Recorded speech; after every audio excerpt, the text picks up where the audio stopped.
Bonjour à tous les mélomanes. Aujourd'hui, Lettre mélomane 2019-08.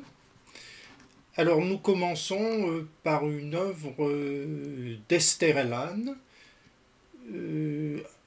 un concerto pour piano-orchestre, donc dénommé Romantique Concerto et datant de 1945. Alors, est-ce qu'il suffit de nommer un concerto romantique pour que cette œuvre en présente les caractéristiques? Eh bien, certainement pas. Et le reproche que je pourrais faire au concerto, le premier reproche que je pourrais faire au concerto d'Esther Allan, c'est de ne pas justifier ce titre. Euh, Également, je dirais que le contenu m'a paru assez pauvre sur le plan thématique et même pour tout dire musical, aussi bien sur le plan de la partie pianistique que de la partie symphonique. Alors il y a guère qu'un seul thème qui est répété du début à la fin et un thème qui ne m'a pas paru d'un intérêt particulier. Donc, une œuvre qui me paraît extrêmement pauvre et donc néoclassique certainement, ce qui est donc de ce point de vue ni une qualité ni un défaut, mais une œuvre néoclassique qui représente certainement l'aspect le plus négatif du néoclassicisme. Alors, aucune étoile pour l'œuvre de cette compositrice, naturellement. Passons maintenant au trio numéro 2 d'Anton Arensky. Alors, à propos d'Anton Arensky, il faudrait dire que c'est un compositeur que j'admire particulièrement pour notamment sa fantaisie sur des thèmes russes, qui est peut-être une des meilleures œuvres rhapsodiques du répertoire dans le domaine de la fantaisie pour piano et orchestre, également pour son concerto, et aussi en particulier pour son trio numéro 1, qui date de quelques années, donc avant le 2, lequel date de 1905. Alors, ça peut paraître très étonnant que ce concerto numéro 2 présente un ensemble qui est plutôt extrêmement pâle par rapport au trio numéro 1. Donc alors j'attribue cette différence au rôle particulier que peut jouer l'inspiration dans la création musicale. Alors autant le trio numéro 1 traduit une très grande ferveur musicale, autant ce trio numéro 2, qui comporte pourtant des thèmes, qui n'est pas ennuyeux, autant ce trio numéro 2 paraît aseptisé, plutôt une œuvre intellectuelle, non qu'une œuvre véritablement musicale, une œuvre qui paraît donc décharnée et qui manifeste très peu de sensualité musicale, contrairement au premier trio. Voilà, alors c'est particulièrement dommage pour ce compositeur, quand on admire particulièrement un compositeur, de découvrir donc des œuvres secondaires donc, qui ne sont pas à la hauteur de ses meilleures œuvres. Alors, j'ai noté tout de même une étoile pour les 3 derniers mouvements de ce trio. Nous passons maintenant à Jeanne Coulthard, qui s'est fait compositrice, qui s'est fait nommer plus souvent Jean Coulthard, on ne sait pas trop pourquoi. Donc un concerto pour piano-orchestre qui date de 1930. Alors c'est une œuvre moderne, mais une œuvre moderne d'un style très particulier que l'on rencontre relativement fréquemment donc à cette époque. Alors ce qui la caractérise, c'est un tonalisme très diatonique, œuvre tonale certainement, mais qui évite les demi-tons. Or, les demi-tons, c'est tout de même ce qui donne le charme et la musicalité, hein, pour tout dire, la souplesse à la syntaxe musicale. Alors, lorsque ces demi-tons sont évités, eh bien, on a un style qui peut apparaître très dur, à mon sens, assez désagréable et surtout peu propice à l'expression d'une quelconque musicalité.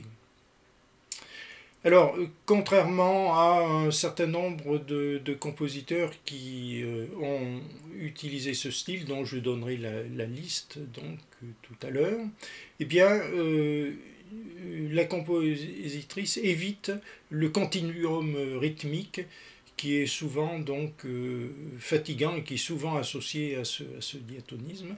Et ici, on a un ensemble qui est plutôt de rythme varié et plutôt arythmique. Alors l'orchestration est très sommaire, elle assène des motifs bruts dans le même style, et toutefois en évitant des effets cuivriques trop cacophoniques. Donc c'est une œuvre qui est moderne par certains aspects, mais qui évite les désagréments d'un certain modernisme de l'époque. Alors ce qui est particulièrement significatif, c'est le second mouvement qui, normalement, dans un concerto, est tout de même un mouvement qui peut être un mouvement rêveur, un mouvement particulièrement mélodieux, et ici, pas du tout. Donc, bien que la compositrice ait sans doute essayé de parvenir à ce résultat, mais on a un second mouvement qui est totalement dépourvu de ces attributs donc, normaux pour un second mouvement de concerto. Il faut se pencher sur le troisième mouvement, parce qu'il nous réserve des passages totalement inattendus, qui sont des passages de virtuosité, même de haute virtuosité, des passages éblouissants qui oblitèrent un peu la carence manifestée dans le reste de l'œuvre. Alors il faut observer l'évaluation continue pour bien prendre la mesure de ces passages très particuliers, et on pourra passer notamment de la mention sans intérêt à la mention excellent, mais ceci bien sûr pour des passages extrêmement courts. Alors, venons maintenant à la lignée des œuvres dans laquelle on pourrait ranger cette œuvre. Eh bien, il y a Bartók, naturellement. Il y a aussi Martinů pour ses œuvres pour piano-orchestre, et aussi Chavez. Mais la différence est que la compositrice ici évite les effets de rythme continu trop fatigants. Et on pourrait aussi ajouter dans ses œuvres le concerto d'Emile Tabakov qui date de 2003, aussi le concerto de Carl Wiene, donc, etc. Alors voilà pour ce concerto auquel je n'ai mis aucune étoile concernant les premiers et seconds mouvements, mais tout de même une étoile pour le troisième mouvement, ce qui témoigne de ces passages de virtuosité très réussis.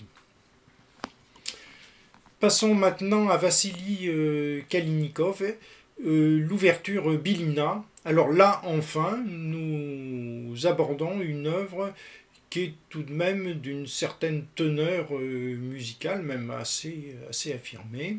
Alors, de Kalinikov, j'avais fait la critique de ces deux symphonies, et notamment donc une symphonie très lyrique et la symphonie numéro 2.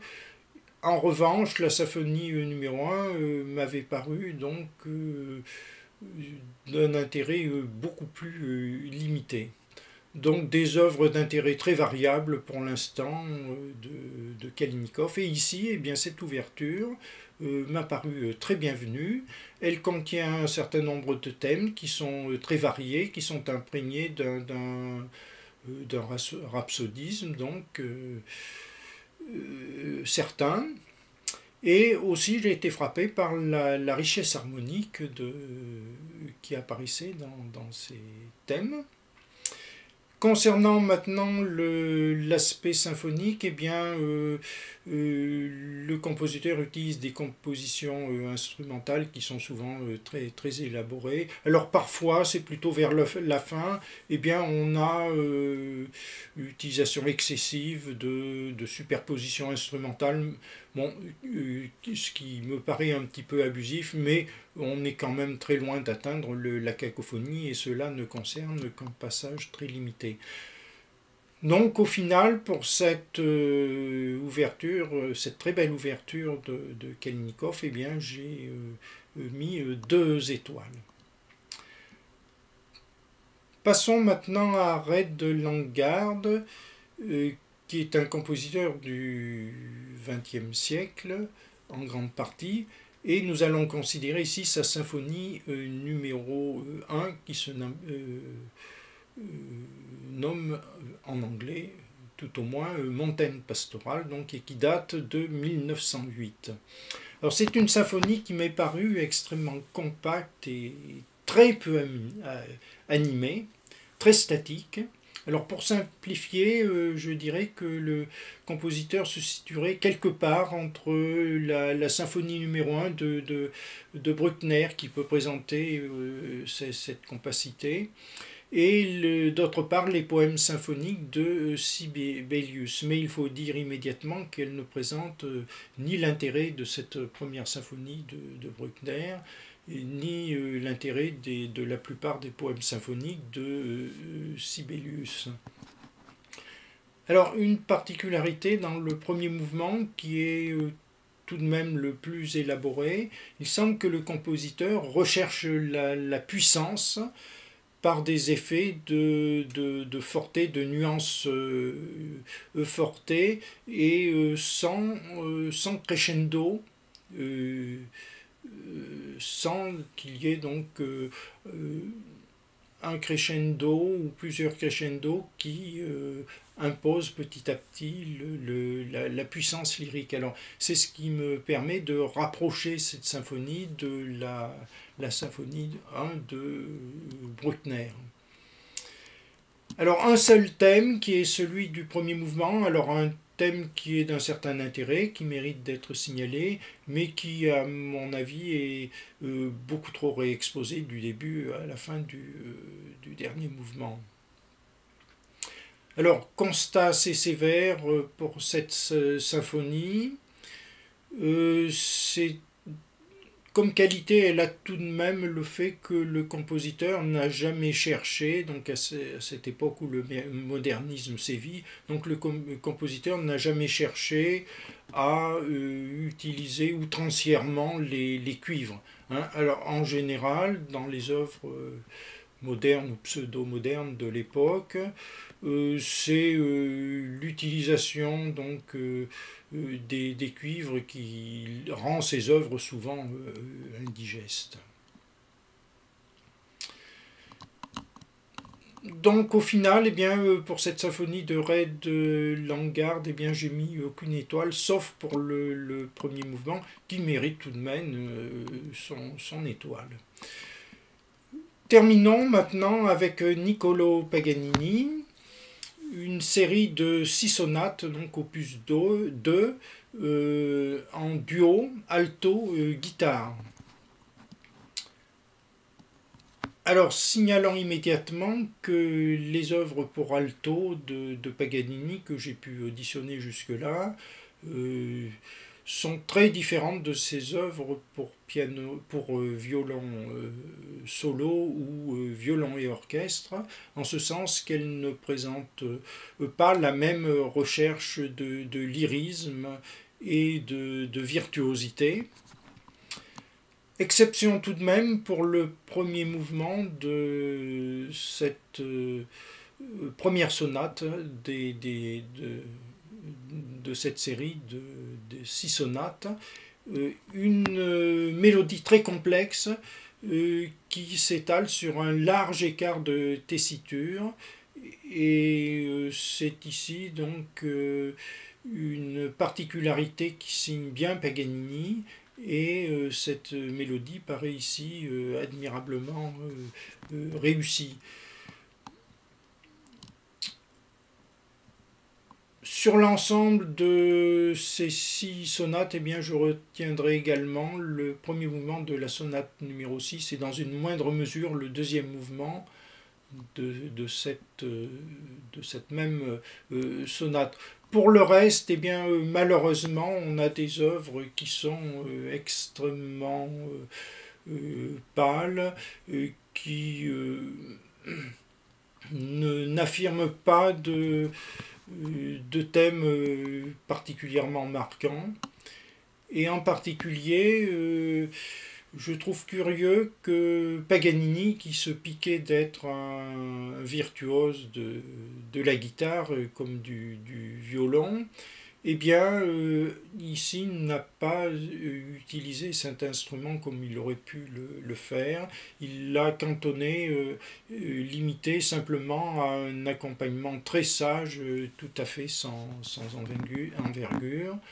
Il aurait pu au moins imposer quelques thèmes un petit peu plus significatifs, donc, mais ça n'était absolument pas le cas. Et si j'ai quelques souvenirs de de l'ensemble de l'œuvre pour guitare de Paganini, il me semble que c'est assez souvent le cas, et certainement qu'il n'y a quasiment pas de passage de haute virtuosité pour la guitare. Voilà donc pour ce programme de 2019-08, et je vous dis à la prochaine lettre mélomane.